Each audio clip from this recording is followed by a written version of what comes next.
Tabletop RPG rulebooks and systems can seem big and intimidating, but on Too Long Didn't Play, we break down the seemingly complex content of tabletop RPGs in about 5 minutes so you can decide if you want to check a system out in more detail. The Flame Wardens brave the cold to collect the precious resin that keeps our enclave running, while the Waste Lords man the pipes to make sure that our trash, waste, and filth don't back up and stack up on us, causing a rupture.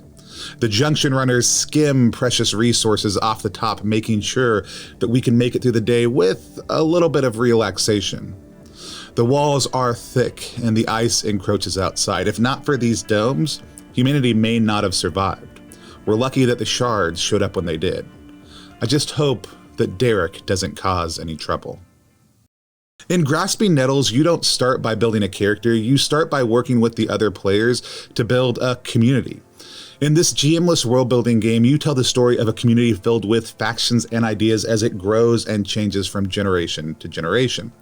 This could be a picturesque small village, an enclave in a frozen post-apocalyptic world, a megacity cloaked in darkness, or a galaxy-spanning hyperlinked digital social space. As long as you can define the edges of the community, it plays. So you start by talking about what genre you want to play in. Is it fantasy, sci-fi, steampunk, noir, or something entirely different? Then you take turns creating 3 factions in the community.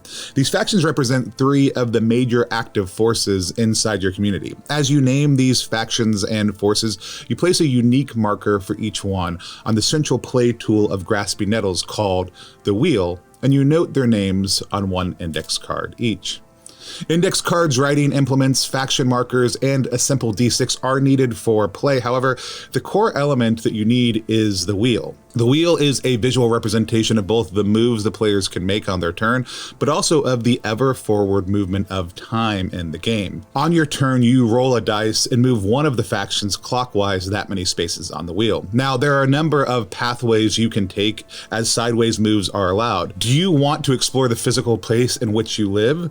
Then make your way towards the add or change a location space. Do you want to make a mess or cause a problem? Then move to the add or intensify an issue space. Maybe you want to name a person in the community who's important to this generation of individuals. Then go to the add a new character spot. Or maybe, just maybe, you want to talk about what the seasons in this world are like. I became a little obsessed with this in our actual play with Adam Bell, the designer of Grasping Nettles. If so, you can define how this community tracks the turn of the seasons, what they mark, and how it changes the behavior within the community. There are 11 options to choose from on each turn if you can get there. You're limited only by the simple rules for that move, the need to include the faction that you move in the world building process, and the fact that you have to move forward in time. I love world building games, and I own scores of them, and Grasping Nettle does 2 things great in the world building genre that I love so much. The first is generational play. After everyone has made a few moves, there's an option on the wheel called Generation Advances. When you move a faction here, you name how this faction is settling down for this generation. It could be because of success, defeat, tedium, or they're just hiding away, whatever you decide. Once all of the factions have landed here, you advance your community by a generation. Young upstarts are now leaders. The previous generation may be grasping for lingering power, and others may simply have died or faded into the background. You go around to the end of a generation and you talk about how each of the cards on the table resolve, taking turns narrating what happened to each specific group, person, or other idea in the game. Then you start the next generation from there.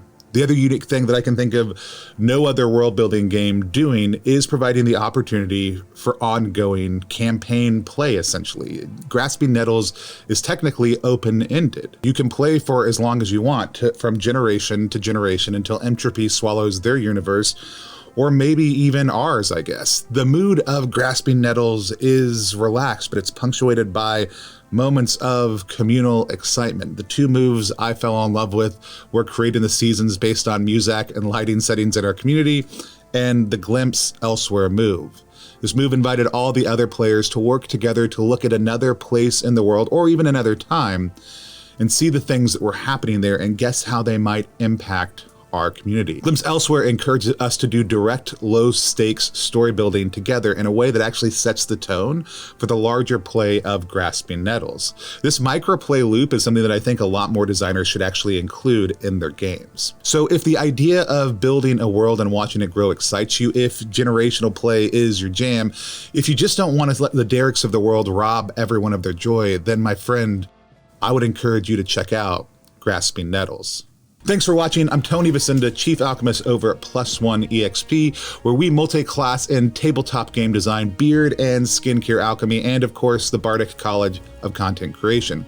If you have thoughts about Grasping Nettles, or if there's a system that you want to know more about but don't have time to learn, let us know in the comments below or at Plus One Exp on any social media platform. And remember, no matter what bells mean in the world that you're creating, right here that they mean you want more content just like this.